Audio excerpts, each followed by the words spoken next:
food.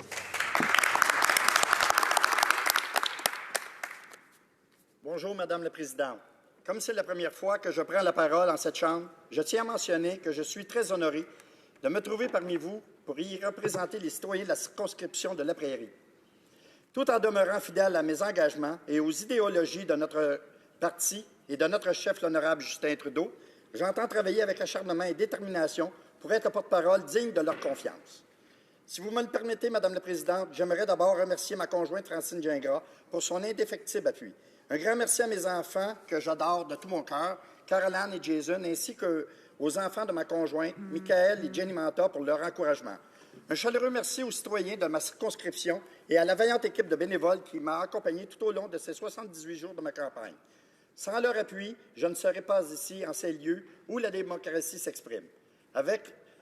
Avant de plonger dans le vif sujet, je tiens également à féliciter l'ensemble de mes collègues parlementaires pour avoir aussi accédé à des postes de confiance. Madame la Présidente, j'aimerais d'abord dresser un portrait de la circonscription de la Prairie, qui est l'une des 3 nouvelles circonscriptions du Québec.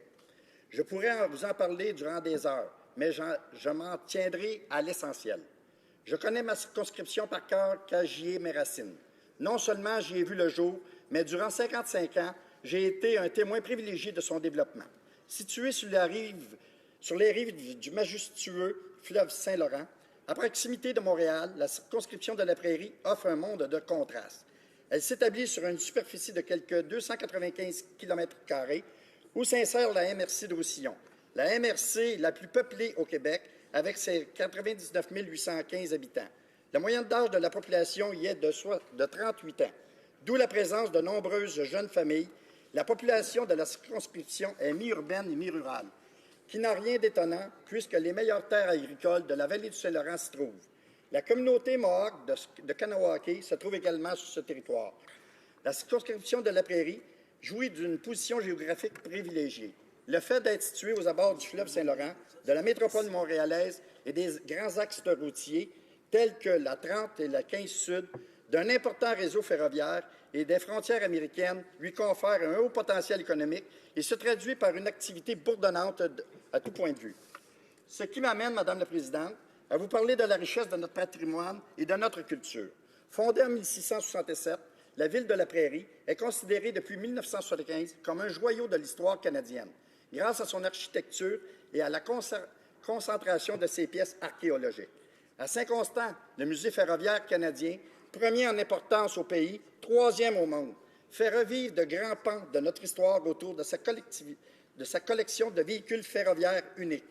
Sainte-Catherine possède quant à elle un port en eau profonde, doté d'écluses, tout un potentiel de développement qui vient avec cette richesse. Nos municipalités rurales offrent de leur part des terres fertiles pour une agriculture diversifiée, allant de la production maraîchère, céréalière et animale.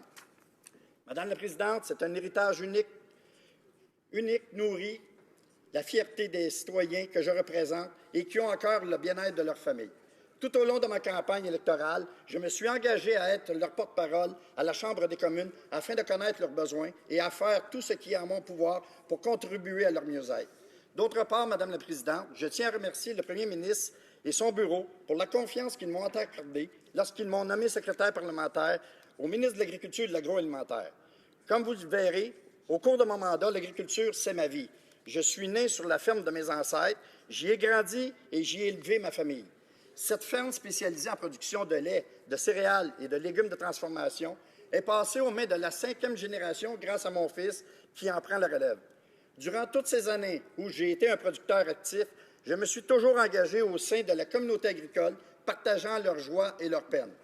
Bien que ces nouveaux engagements m'amènent à prendre un peu de recul, je demeure branché sur le monde et l'actualité agricole et bien placé pour comprendre ce qu'ils vivent au quotidien. De la terre au Parlement, je ferai tout ce qui est en mon pouvoir pour défendre notre agriculture.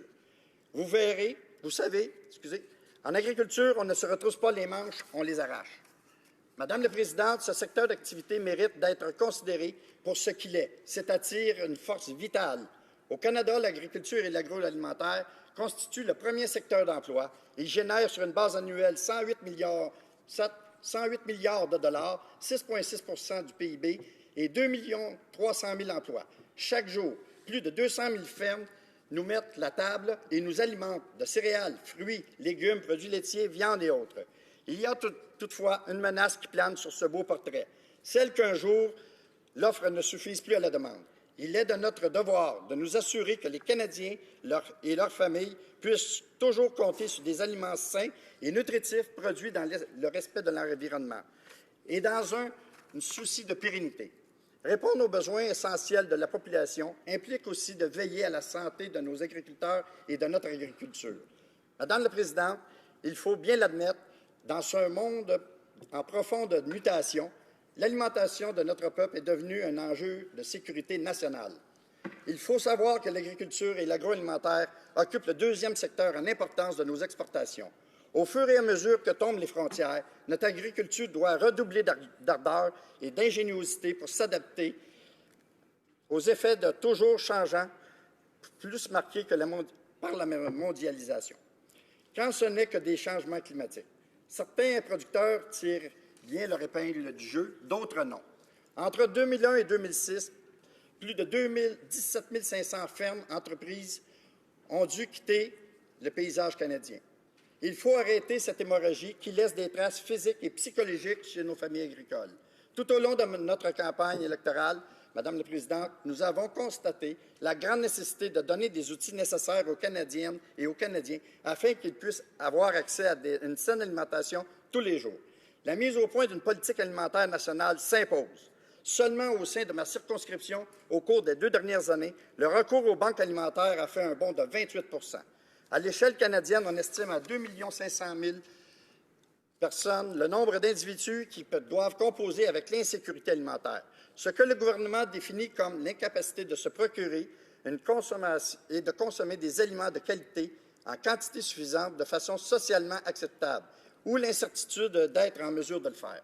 Madame la Présidente, j'implore tous mes collègues de mettre de côté leurs divergences idéologiques et politiques pour faire de cette politique alimentaire nationale une priorité de tout premier ordre.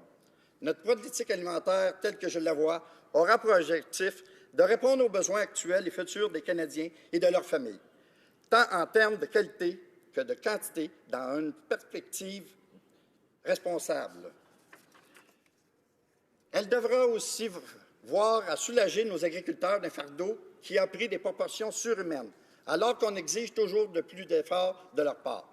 Madame la Présidente, nos familles agricoles travaillent d'arrache-pied pour défendre les biens durement acquis dans des conditions qui ne sont pas toujours équitables. Les écarts s'observent notamment au niveau de la qualité et des coûts de production, du climat et de l'envergure du territoire, ce qui ne peut dire.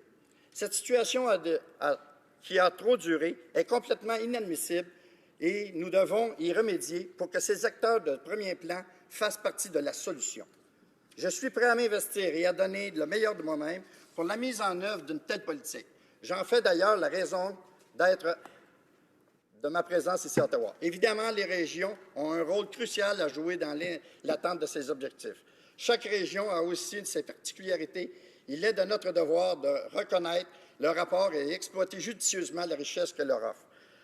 Il nous faut, pour ce faire, prêter une oreille attentive à leurs besoins et aux signaux qu'elle nous envoie. Ma circonscription, par exemple, a dû s'adapter au débordement de la ville sur la campagne. Nombreux sont les citadins qui choisissent de s'y installer en milieu rural, tout en demeurant à proximité des grandes villes pour avoir le meilleur des deux mondes, ce qui ne se fait pas sentir rarement. L'expérience nous l'a prouvé. Tension s'immunise lorsque les initiatives locales favorisent les rapprochements et une meilleure communication des marchés. Donc, le marché des jardiniers de la Prairie en est un bel exemple.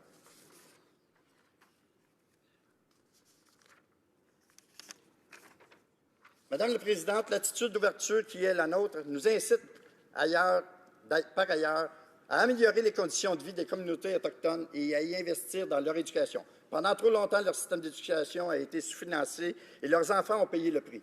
Le retard dans les apprentissages s'observe au niveau de la lecture, l'écriture et le calcul. Donc, afin de corriger ces déplorables situations, les programmes de la maternelle à la 12e année feront l'objet d'un financement de base annuel plus avantageux. Le succès des enfants des Premières Nations figure également parmi nos priorités.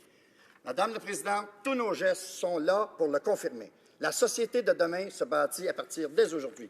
Merci, Madame la Présidente. question